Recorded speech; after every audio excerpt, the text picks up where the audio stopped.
Halo traders, jumpa lagi bersama dengan saya Rimba Laut dalam program Fibis Dialogue and Opinion. Dalam wawancara kita edisi kali ini bersama dengan Andrian Budi Utama, beliau merupakan Wakil Direktur Utama dari PT Sentul City Tbk. Seperti kita ketahui, perseroan yang tercatat dengan kode saham BKSL ini pada hari ini Selasa 22 Oktober melangsungkan public expose. Dan Andrian sendiri menjelaskan mengenai kinerja perseroan hingga akhir tahun 2013 terkait dengan target marketing sales dan juga anggaran belanja modal yang disiapkan oleh perseroan itu sendiri. Lalu terkait dengan adanya kenaikan BI rate, apakah berdampak dengan kinerja perseroan secara keseluruhan? Dan juga bagaimana ekspansi yang dilakukan oleh Sentul City sendiri pada akhir tahun 2013 beserta proyeksi tahun 2014 dengan nilai investasi yang disiapkan oleh PT Sentul City Tbk itu sendiri. Kita simak wawancara bersama dengan Andrian Budi Utama sebagai berikut.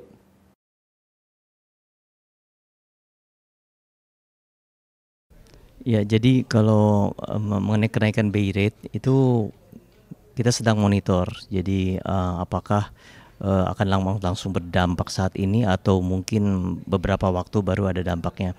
Tapi intinya adalah kita tetap menjalankan bisnis plan kita. Kemudian kita juga lebih berhati-hati.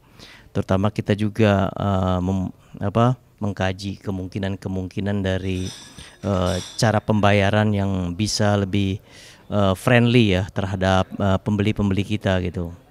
Jadi saya harap ini tidak berpengaruh terlalu besar terhadap penjualan kita di kemudian hari itu. Tapi intinya adalah kita memperhatikan hal ini dengan seksama gitu.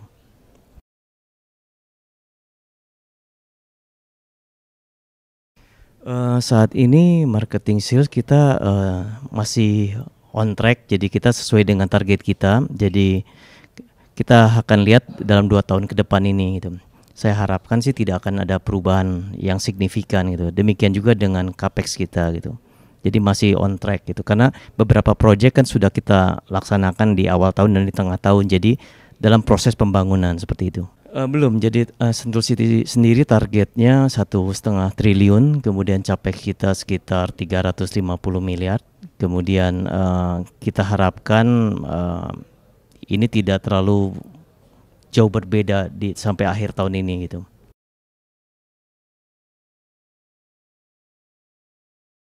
Itu kebetulan itu tanahnya tanah Lipo, jadi mereka yang mempunyai bisnis plan di lokasi tersebut gitu. Ya menurut informasi mereka sedang mengerjakan master plan-nya. Kami belum tahu, itu harus tanya Lipo langsung.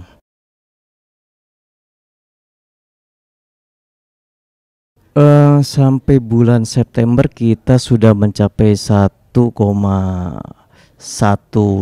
triliun. Jadi masih on target gitu.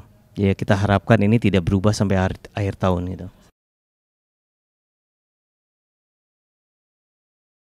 Jadi kita harus menyesuaikan dengan target market kita, kemudian kita harus mendeliver konsep baru, kita harus punya produk yang menarik dan juga kita harus memperlihatkan bagaimana kota ini nantinya tumbuh. Jadi kita mempersiapkan hal-hal seperti itu. Jadi kan kita harus yakinkan pembeli bahwa jangan lihat hari ini, tapi apa yang akan terjadi 2, 5 atau 10 tahun ke depan itu. Sentul City direncanakan dengan konsep yang matang, juga dengan berbagai fasilitas yang luar biasa baiknya nanti gitu.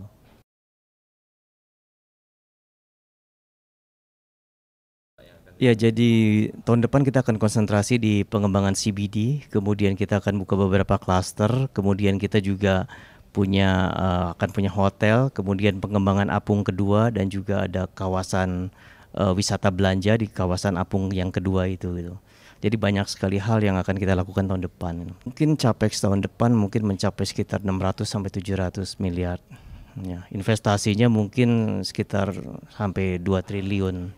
Demikian Fibis Dialogue and Opinion kali ini. Saya Rimba Laut dari kawasan Taman Budaya Sentul melaporkan. Salam Fibis.